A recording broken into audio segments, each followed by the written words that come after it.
What is up, my peeps? Joshua Smith here with another GSD Mode podcast weekly real estate tip. And today I'm here to talk to you about what it's going to take to succeed at a high level inside your real estate business over the next several years. The reason why I'm saying this next several years is, look, I don't have a crystal ball. I don't know how long this climate is going to last. My best guesstimate is the next 5 to 10 plus years. Now, these are all things that I'm going to be discussing today that should always be in place for all of us. But the reality is, over the last decade, so if you look about 2012 to about middle of 2022, that was the longest bull market in recorded history. It was just kind of this perfect climate, perfect economy, perfect scenario and situation to where in the real estate industry, you could just somewhat kind of show up. If you were just somewhat consistent, if you just somewhat worked, okay, deals would happen. And you do enough business to go out there and succeed and make it in this business. And I'm not saying not make it at a high level. You weren't going to become a top producer or a mega team leader.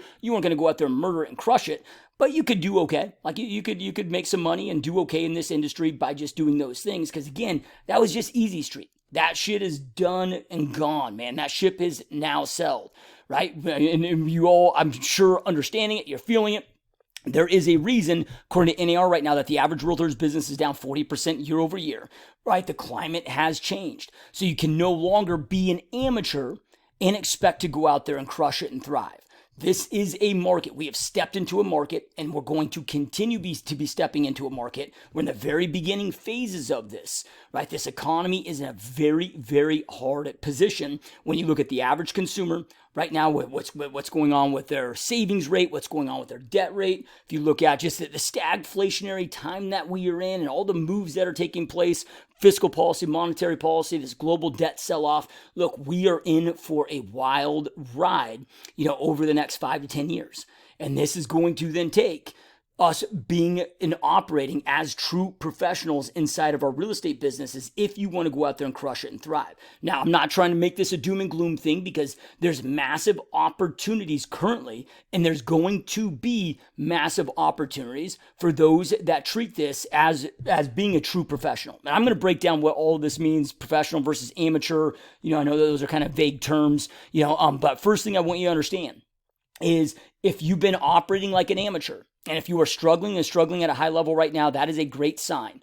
If your business is down 40, 50%, that is a great sign that you are treating your business as an amateur and not a professional, right? And that's okay. We've all had times in our business where we treat our businesses as amateurs. And I'm not saying that you are an amateur as a human being. I'm saying that you approached your business as an amateur. Now it is time to approach your business as a professional. What do I mean as a professional? I mean as a great operator. You need to treat your business as a business. You've got to become a great operator. And those that do so, this is what a professional is all about. A professional is, okay, I'm going to identify every important element that leads to my overall success with the thing that I'm doing. So for us, it's in the real estate industry, but if you look at any professional out there, they take everything seriously that fits into that picture of them performing at the highest level within what it is that they do.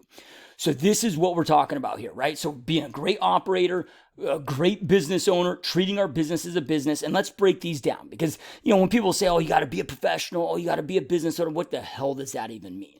Sounds great, makes kind of sense, but like, what does that mean? And this applies. It doesn't matter if you're an agent, team leader, broker owner. Look, I'm seeing it across the board about equally of agents, team leaders, and broker owners getting crushed in this new climate because again, they were operating as an amateur, not as a true professional. So when I say a true professional, when I say treating your business as a business owner, let's break down these elements that become essential for you to go out there and do this.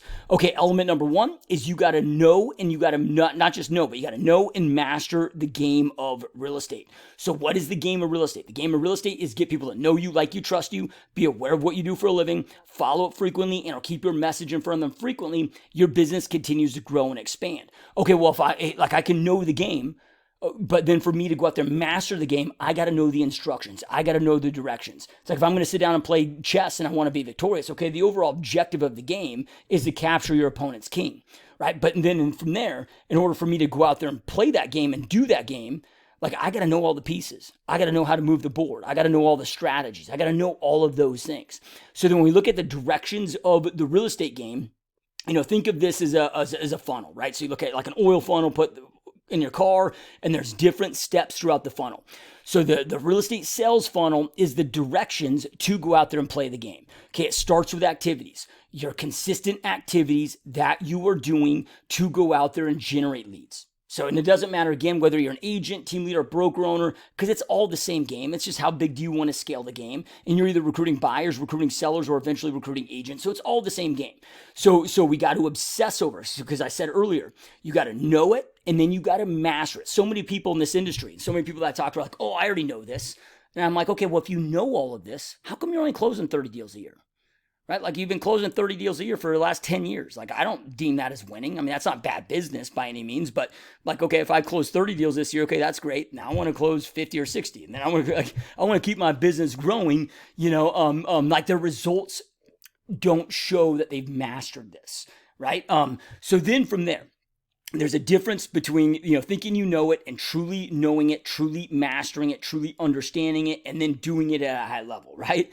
So, okay, let's start with activities. Okay, what are those consistent activities that you are doing to get people to that were unaware of you yesterday to know who you are, offer them something of value in exchange for their contact information, aka lead generation. So with these, though, one of the things that you got to do in order, if you want to make great consistent income year over year inside your business, you have to have your ability to go out there and read the markets, right? So like, things that I'm doing for my activities today are a lot different than they were 18 to 24 months ago, because the market has changed, right? The ideal clients that are buying and selling real estate today has greatly changed. Like, okay, let's just say that, I mean, there was probably for the first 3/4 of my career, a subset of our clients were first-time buyers. Phoenix, my market, has always been an affordable market. So we were able to go out there and serve a lot of first-time buyers, for the first, 3/4, for 75% of my career. For 75% of 18 years I've been doing this. Then all of a sudden, about 2019, that started to change. 2020, that started to greatly change, and then now today, it's like, man, it's very difficult to be able to go out there and help, when you're in a market where there's nothing under 600 grand, or it's really hard to go service a client. I guess, maybe under 500 grand, but it's still, dude, like, that's hard for a first-time buyer. Yeah, right? So always assessing the market, who's the market currently good for, who's buying, who's selling, what are they buying, what are they selling, where are they coming from, where are they going, what is that pain and pleasure that they're experiencing, all things that great salespeople, marketers do and understand. All right, so we got to know and understand and master our activities, aka our lead generation. Then from now that person enters the sales funnel. So remember, the directions is just a sales funnel. Got to get people in the sales funnel. Then from there, we got to master and work each element of the sales funnel itself. Okay, so then now they become a lead in our system. Leads exist for us to follow up effectively to be able to convert those leads into appointments at the highest possible level. Then those appointments that we set then exist inside of our funnel to go out there and get those appointments to show up so we can conduct those appointments, whether it be a listing presentation, buyer presentation, agent recruit, all the same, right? So then that appointment conduction exists to go out there and turn them into a client, a signed client, whether that be, again, a buyer client, listing client, or a seller client, or an agent client, right? It exists for that. Okay, so then from there, a client exists to help them go out there and accomplish their goals. So if it's a buyer seller, it's getting their home sold or finding them in the home. If it's an agent, it's getting them onboarded so they have all the tools necessary to go out there and start producing deals, right? Then we get them under contract, then boom, they're popping out deals. Or if they're an agent that we recruit, we're getting them onboarded so they're popping out deals, and then those deals then spit out income, and then that repeats and they become your number one most important client, right? Like your past client repeat to increase lifetime value, right? And then if it's an agent, and this is where it creates confusion sometimes for team leaders and broker owners, where they're like, well, man, I don't have that. That's not a past client now, commission check past client that repeats and becomes my number one lead source. I'm like, yeah, it's the same thing. Right? Okay, every time I get an agent closing deals, I want to then help them produce more and more deals, and I'm just getting paid more consistently than repeat referral, deals with buyers and sellers. Okay, so that's the overall game. You got to know it. You got to master it. And when I say it, mastering it, like just having that mastery comes from obsession, right? So obsession is just laser focusing each and every day on what can I improve on, right? Are you improving your skill sets? Are you doing everything that you can to go out there? Let's just talk about leads, to setting appointments? Okay, are you doing everything that you can to ensure that you have a world-class follow-up protocol to convert that lead source at a very high, top acceptable conversion rate based on that lead source? Are you converting at what like the average agent does at what 0.8%?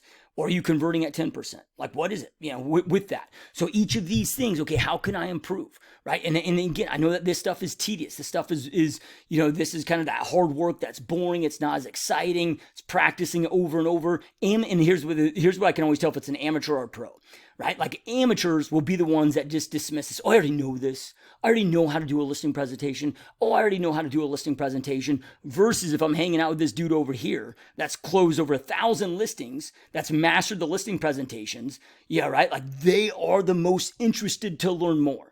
So it's always leveling up that game. Are you converting, at the highest possible levels with those? Okay, so we got to know and master the game. Okay, so then from there, that's the overall game. Then then there's 4 overall fundamentals that it comes to how we go out there and maximize so we can play the game at the highest possible level. Okay, number 1 is strategy.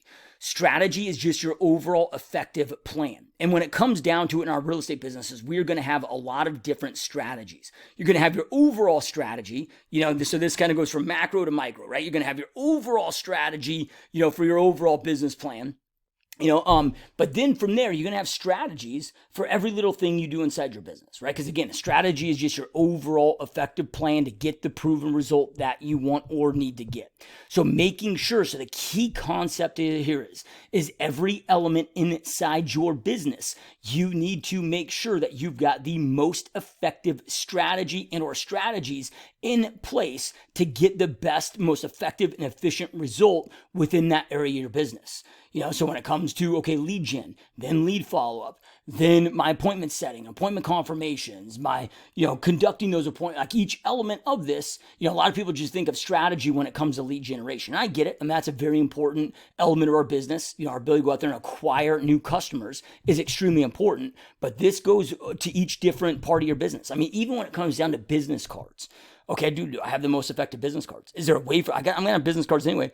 Is there a way for me to improve this business card with a better call to action, with better colors, with better branding to stand out, to get more business out of this thing? Like every little thing that we are doing, we need to make sure that we have the most effective strategy in place. And strategy is going to be something that's we're always working on. We're always thinking about. We're always trying to improve. These are just the moves that we're making inside of our business, right? Those, effective plans that we are always executing on. And these will change with the times, change with the markets, change, as technology changes, as real estate markets change.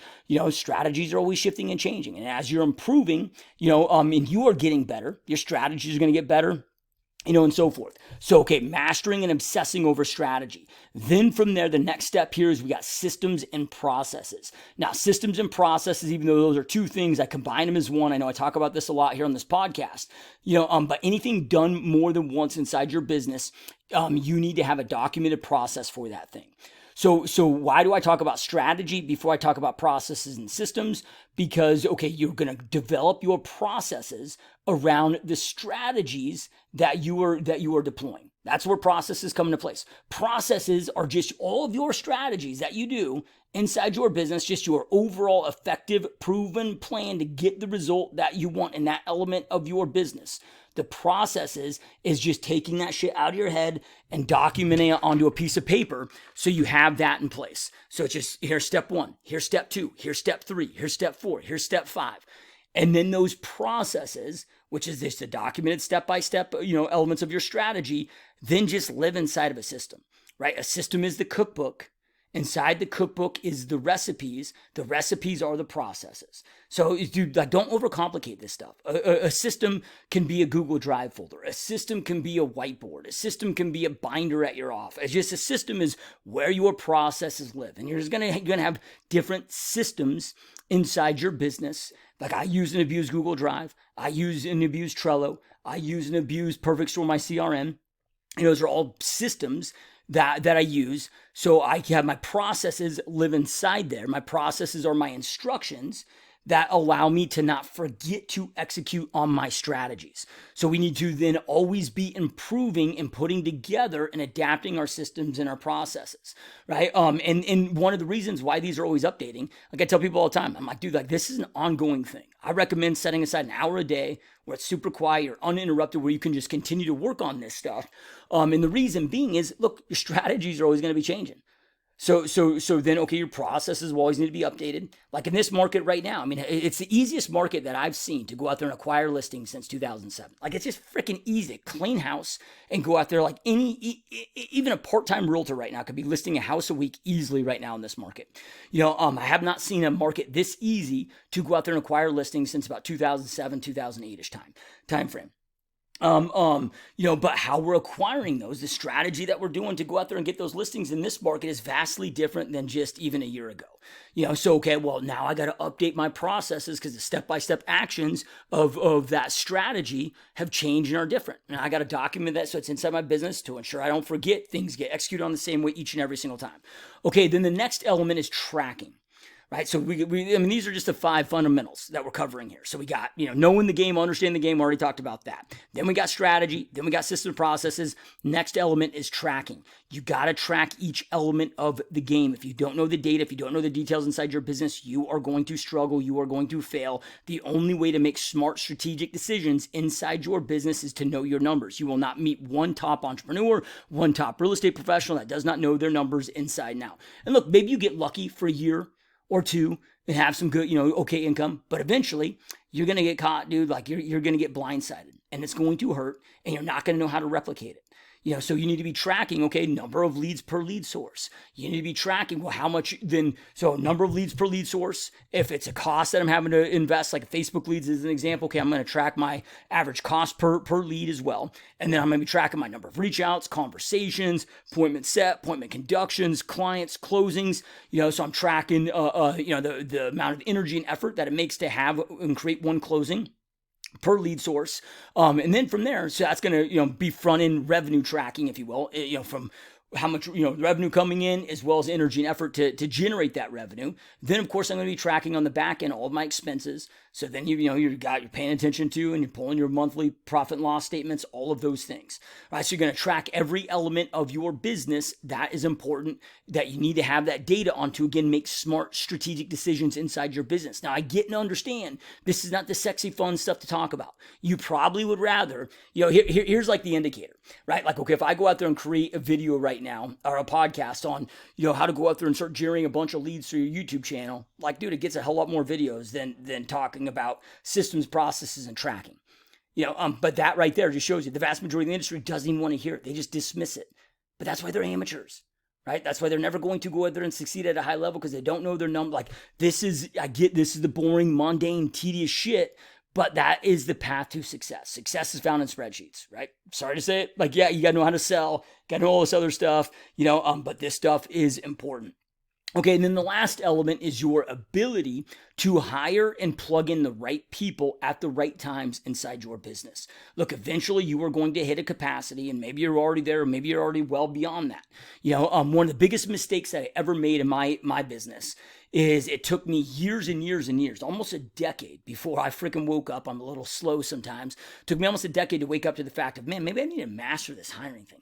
I kept hiring bad people, and I have to fire them and get rid of them. There's like nothing worse and more costly in your business than bringing on the wrong person. And there's nothing better than bringing on the right person that's a freaking rock star. And so, it took me about 6 years, I would say, of experiencing a lot of pain. And just, dude, it was like, man, I spent so much fucking time mastering my listing presentation, mastering my buyer presentation, mastering, I don't know, human psychology, human behavior, overall sales, mastering rapport building and objection handling. And all of those things are extremely important. But then when it came to the next phase of my business that I needed to hire A-type people, man, like I needed to build an A team with high quality people.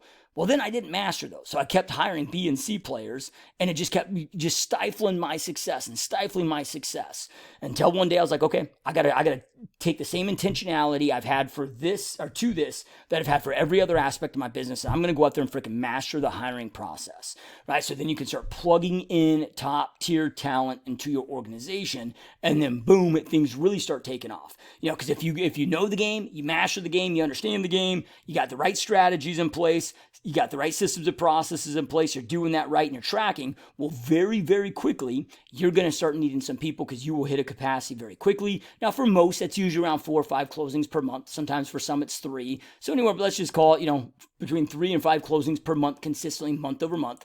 That's usually where, you need to start bringing on maybe, either a full-time or a part-time assistant.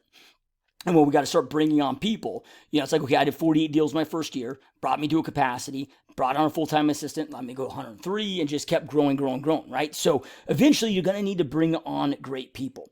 All right, so you gotta master and be consistent with the fundamentals. A huge mistake that I see, and I'm seeing this right now, with a lot of conversations, because I coach and I mentor so many team leaders and broker owners, where, okay, when they're training and meeting with their agents right now, I'm seeing so many people wanting to do revolutionary things or trying to be ahead of the, we're going to teach on these new AI things and, this new Instagram thing over here. And then this, new online funnel over here. And I'm not saying that those things aren't bad to train on or bad to, learn on. But though, like this is now a market where it's about the fundamentals, man. It's about mastering and executing on the fundamentals at a high level. So I wouldn't be screwing with those other things, because it's just going to create confusion and overwhelm until you've mastered the fundamentals. And once you've mastered and executed on the fundamentals, you're doing those extremely well. Okay, then if you want to, add in some of those, kind of fancier shit, then go out there and do that, but don't overwhelm yourself. Just, right now, again, dude, it's the fundamentals, and operating as brilliant operators, treating our business as a business. This is now a market and a climate, and is going to be here for some time, where it's going to be the best operators that succeed at the highest level.